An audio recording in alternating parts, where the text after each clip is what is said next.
संस्कार मिथिला फाउंडेशन के समस्त सदस्यगण के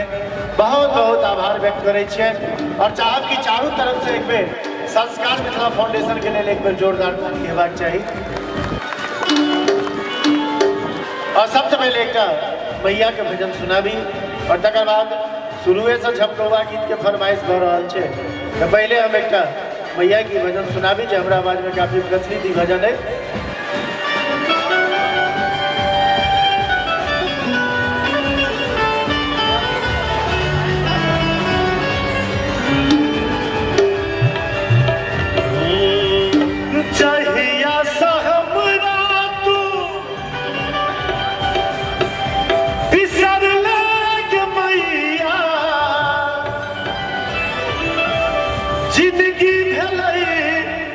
सुनसान के भजन सुनने छे कभी ईमानदारी से दुनू हाथ उठा दियो तो ताली बजबे ला हमरा गांव से लोग नहीं एते दुनू हाथ उठेने रहबे पर ताली बजबे हमरा संगे जोगे मैया की के जोगे मैया की के हमरा बना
जगत जननी सत्य विराजमान छथिन। एक बेर चारू तरफ से दुनू हाथ उठा दियो सब गोटे, चारू तरफ से एकोटा हाथ खाली नहीं जवाब चाहिए और हमरा संगे ताली बजबै। हमरा बना